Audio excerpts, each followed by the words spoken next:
Bon, parfait. Alors donc, on est toujours dans les 12 étapes d'un coaching efficace. Ce que j'aimerais vous dire, c'est que là, je vous montre ça, mais c'est des points qu'on va approfondir. Donc là, je vous donne, comme je vous disais hier, la vue à 10 000 mètres, comme on dirait à 30 000 pieds là, pour les Américains. Et après, on va aller approfondir, analyser certaines choses. On va y revenir. Mais là, vous avez comme la vue d'ensemble. Alors, est-ce que c'est d'accord? C'est bon pour vous si on passe à l'autre étape? Oui. OK. Alors, ça, c'est quelque chose typiquement PNL. C'est qu'après, on va vérifier le changement. On va s'assurer qu'il y a effectivement eu un changement. Donc, il y a des manières de vérifier, comme par exemple, on fait une interruption de schéma, comme je vous disais, mais pas le même genre d'interruption.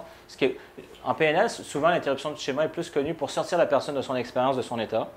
On peut lui poser quelque chose aussi simple que « Qu'est-ce que tu as mangé pour déjeuner ce matin? » Ah, OK, OK. Donc, c'est une interruption. Pourquoi? Ah, ben, j'ai mangé telle chose. Ben, là, elle sort de son état. Et puis après, on peut redéclencher, si c'est un ancrage, par exemple, ou d'autres choses, pour voir si le changement a effectivement été efficace. Et en même temps, on va vérifier la notion d'écologie, donc si c'est bon pour la personne. Ça, c'est des notions qu'on va revoir par la suite. Donc, écologie, c'est que ça soit sain pour la personne, et même pour les personnes autour d'elle. Il est évident qu'avant même de faire le changement, il y a une vérification écologique, entre autres au niveau de l'objectif, qui fait partie du cadre objectif. Mais il y a quand même une vérification à la fin, parce que des fois, c'est peut-être la personne à dire « Oui, le changement est fait, mais il manque quelque chose. » ou « Ah, donc là, on peut faire justement des ajustements pour finaliser le travail. » Donc là, ce que je vous ai donné, c'est, je dirais, une synthèse principalement. Évidemment, il y a plein d'éléments PNL là-dedans. Mais je dirais surtout avec le modèle, comme je vous disais, des 7 étapes pour créer un changement durable d'Anthony Robbins et le modèle Resolve, donc pour résoudre, qu'entre autres Michael Hall utilise. Et je trouvais que ça se complétait bien parce que juste les 7 étapes, je trouvais qu'il y a des choses, il y a des éléments qu'on oubliait. Donc là, vous avez 12 étapes pour faciliter le processus de coaching.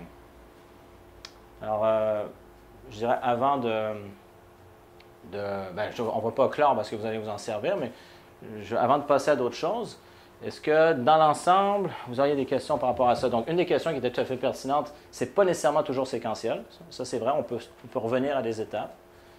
Autrement, quelles questions vous auriez par rapport à ce canevas, ce processus de coaching? Oui? Est-ce qu'il est imaginé de façon, c'est-à-dire commencer par la première étape, ensuite on utilise toutes les autres, ou est-ce que c'est vraiment dans le désordre et c'est comme un peu des à la base, comme je disais, c'est vraiment, il y a une notion séquentielle, mais qui n'est pas absolue. Donc, oui, telle étape, telle étape, telle étape, mais il arrive des fois, on est à une étape et on va revenir à une autre. Puis, fait que, oui, il y a une séquence, mais il y a également la possibilité qu'il y ait des chevauchements et même un retour pour revenir. OK, fait que dans le processus des 12 étapes, on peut dire que comme les 3 premières, c'est comme assez régulièrement ceux-là qu'on va faire. Et après, on peut jouer. Bien, je dirais, parce que tu ne peux pas mettre dans un état optimal n'importe où. Là. Ce que je veux dire, c'est qu'au départ, bien, ça, c'est nous-mêmes dans un état optimal. C'est ça, fait que ça, on le fait. C'est tout le temps. C'est l'étape 1. C'est que, je veux dire, si on veut, parce que notre esprit soit vraiment aiguisé, qu'on soit vif d'esprit, c'est d'être à notre meilleur. Je dirais facilement, si on devait mettre une première étape, les 5 premières étapes en soi, c'est avant de faire quoi que ce soit, on veut, nous, être dans un bon état, créer un lien de confiance avec l'autre personne, comprendre c'est quoi le résultat, donc à recherche désirée. Résultat ou état désiré, c'est un changement intérieur. Donc, mais qu'est-ce qu'elle désire?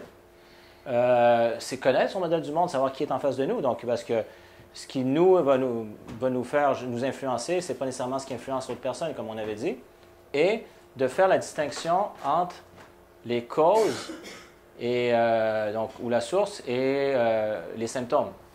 Donc, une fois qu'on a cette compréhension-là, après, on peut effectivement utiliser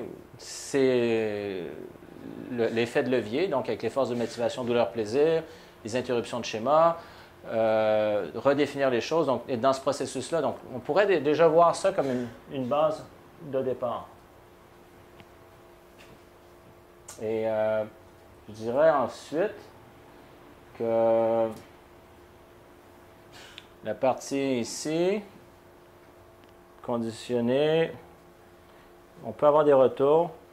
C'est pas systématique, mais je dirais, bon, ça, on fait des changements avec ça, ça, on fait des changements. Ça permet de créer donc c'est complémentaire. Donc, on arrive ici au niveau de conditionnement. Le conditionnement pourrait être... Donc, cette partie, on pourrait avoir comme une section... Encore là, je veux dire, ça peut être discutable, parce que je vous dis, je fais comme des gros regroupements. On pourrait avoir comme un 1 à 5, un 6 à 9, et après, le 10 à 12. Mais encore là, ça peut être discutable. C'est pas, comme je dirais, coupé au couteau. Le 6 à 9, c'est? Ici? Oui. Donc, c'est quand on est en train, justement, de faire le changement avec la personne. Mais après, justement, on veut que le changement soit durable. Fait que dans la notion de durabilité, il y a la notion de conditionnement, de faire des liens. Et évidemment, bon, ça, c'est plus la version de vérification finale avant qu'on ait terminé. Moi, des fois, bon, je le fais à la fin d'une session, mais je peux le faire à la fin d'un programme de coaching aussi. Donc, pour m'assurer, est-ce qu'on a atteint tous les objectifs qu'on avait établis au départ. Donc, c'est comme préparation. Encore là, je vous dis, il y a des choses, on peut faire des exceptions, mais ça serait comme préparation de 1 à 5. Ici, 6 à 9, on fait des changements. Et puis ici, on fait en sorte que les changements soient durables avec vérification. Si on devait mettre des catégories, ça pourrait ressembler à ça. On va l'approfondir. Parce que comme je vous ai dit, j'ai fait un survol. Je vous ai donné des exemples, différents exemples. Mais c'est toutes des choses auxquelles on va revenir. Donc, je voulais seulement, parce que là, tout à l'heure, on a vu les 3 questions. Alors là, je ne m'attends pas à ce que vous assimiliez tout ça d'un coup. Mais déjà, c'est d'exposer votre esprit à une structure, un canevas. Et petit à petit, ce qu'on va apprendre, vous allez pouvoir faire des liens. Donc, tout ce que vous allez apprendre, par exemple, dans le praticien ou maître praticien PNL, vous dites « Ah, OK, ouais, OK, c'est bon. » Puis là, vous faites des liens et vous l'avez dans une structure pour faire le changement. Donc, au lieu de dire « Je fais quoi avec cette personne-là? Puis maintenant, on est où dans le coaching? » Là, vous avez déjà, ça facilite le processus pour vous. Mais, plein de ces points, on va les développer. Je me posais la question de c'est quoi la grande différence entre ces étapes-là et puis les techniques en elles-mêmes? Parce que des fois, j'ai l'impression qu'il y en a certains qui ont l'air de techniques et d'autres qui ont l'air d'étapes. Voilà. Je ne sais pas si c'est fait. Alors, les techniques en soi, on les retrouve, je dirais, attendez voir. Oui, on retrouve beaucoup les techniques. Mettons, si je regardais les techniques de PNL, beaucoup, ça se passe, je dirais même de 6 à 11, quand on fait les techniques. On a fait notre cueillette d'informations et tout, et il y a plein de techniques. Là, c'est des termes qui vont peut-être rien vous dire. Je sais que plusieurs d'entre vous ont vu le praticien déjà sur... mais encore là, à la caméra, je sais qu'il y a plein de gens qui ne l'ont pas vu, même dans la salle, il y a des gens qui ne l'ont pas vu. En PNL sur vidéo. Mais si je prenais un exemple de créer des ancrages, ça peut se retrouver au niveau 6, donc des ancrages de plaisir ou de douleur. Si on veut faire des recadrages, les recadrages, par exemple, peuvent se retrouver dans la notion de 8 et 9. Donc, on a une technique ici. Donc, il y a une technique en soi, les interruptions de schéma, si je regarde le switch, en soi, on fait une interruption de schéma, puis même on passe à une autre étape. Si je prends le schéma de Dickens, que ça, vous avez, je ne me rappelle plus si on l'avait vu, c'est parce qu'on le voit plus au maître praticien. Mais donc, il y a beaucoup de choses. Et même quand on travaille avec les niveaux logiques, donc quand on monte dans les niveaux avec même le langage de Milton, on va jusqu'ici. Donc, il y a plein de techniques, ça se retrouve là. Et souvent, à la fin d'une technique, on trouve l'étape 12. On fait une vérification, si le changement est fait, si c'est écologique, et on a terminé.